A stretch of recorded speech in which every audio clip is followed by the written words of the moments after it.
Assalamualaikum warahmatullahi wabarakatuh. Apa kabar anak-anak hebat?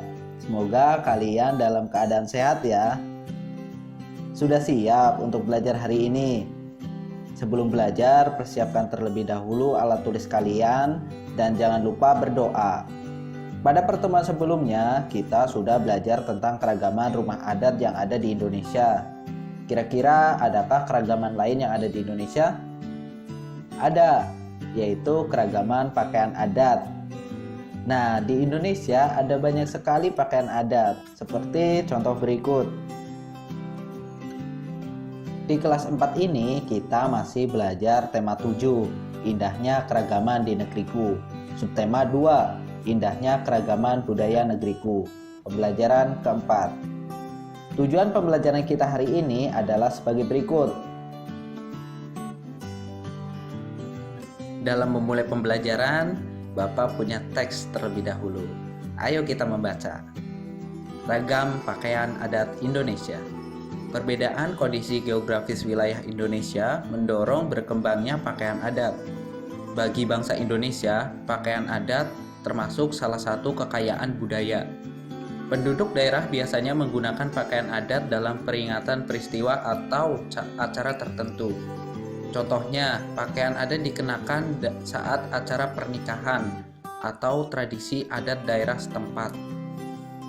Di beberapa daerah, pakaian adat dikelompokkan sesuai kedudukan atau status pemakainya dalam masyarakat. Contohnya, pakaian raja, kepala suku, atau bangsawan berbeda dengan pakaian adat rakyat biasa. Apa saja nama-nama pakaian adat di Indonesia? Mau tahu? Perhatikan tabel berikut. Yang pertama ada dari Aceh. Nama pakaian adatnya adalah Ela Balang. Dari Sumatera Utara ada Ulos. Dari Sumatera Barat ada Bundo Kanduang Limpapeh Rumah Nan Gadang. Dari Riau ada pakaian tradisional Melayu. Dari Kepulauan Riau ada Teluk Belanga.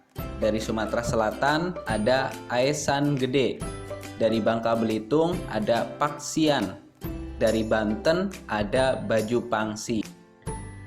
Dan masih banyak lagi pakaian adat yang ada di Indonesia seperti pada tabel di samping.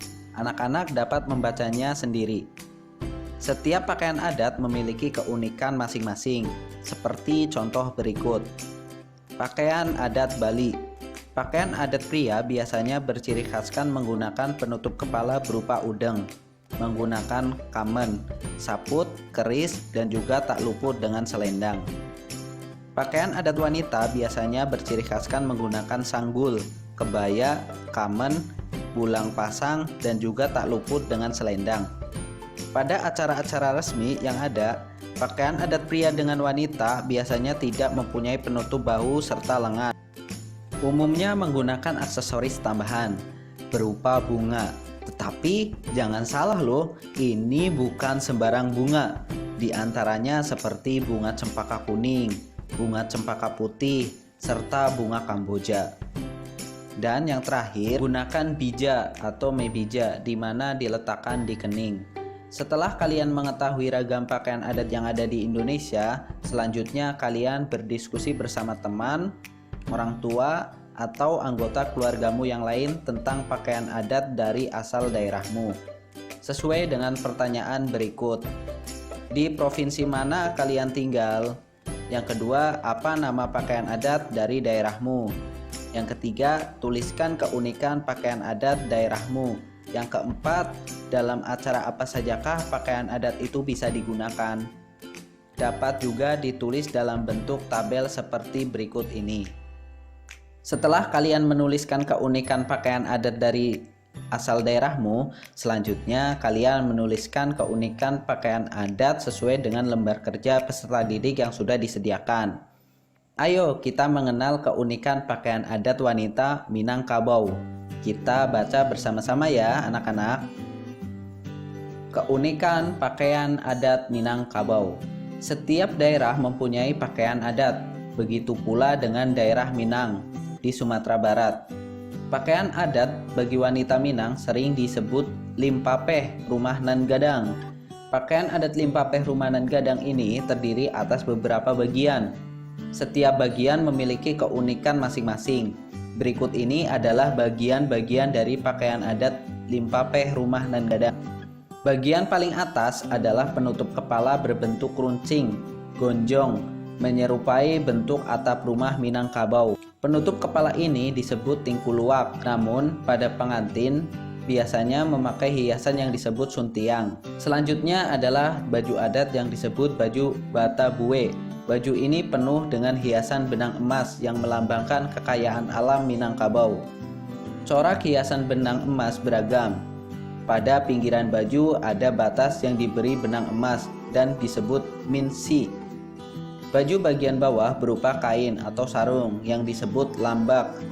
Kain sarung dapat berupa kain tenun atau kain songket. Wanita Minang juga menggunakan selendang yang disebut salempang. Sebagai pelengkap, pakaian adat ini juga dilengkapi dengan perhiasan. Perhiasan yang dikenakan berupa gelang dan kalung. Gelang biasa disebut galang. Kalung biasa disebut dukuah. Setelah kita membaca keunikan pakaian adat wanita Minangkabau, selanjutnya anak-anak mencari ide pokok yang terdapat pada setiap paragraf. Ada yang masih ingat apa itu ide pokok? Ide pokok adalah ide atau gagasan yang menjadi pokok pengembangan paragraf. Cara menentukan ide pokok adalah sebagai berikut. Bacalah teks dengan teliti. Yang kedua, ide pokok biasanya terdapat pada awal paragraf atau akhir paragraf. Dalam bacaan pakaian adat wanita Minangkabau terdapat 5 paragraf. Pada paragraf pertama, ide pokoknya adalah setiap daerah mempunyai pakaian adat. Untuk paragraf 2-5, kalian mencari sendiri ya anak-anak. Semangat belajar! Pembelajaran hari ini sudah selesai. Kita sudah belajar tentang keragaman pakaian adat di Indonesia. Kita sudah mencari keunikan dari ragam pakaian adat yang ada di Indonesia. Dan mencari ide pokok dari setiap paragraf teks bacaan. Terima kasih dan tetap semangat belajar untuk masa depan yang lebih baik. Jangan lupa tugasnya dikerjakan dengan sungguh-sungguh. Wassalamualaikum warahmatullahi wabarakatuh. Sampai jumpa anak-anak.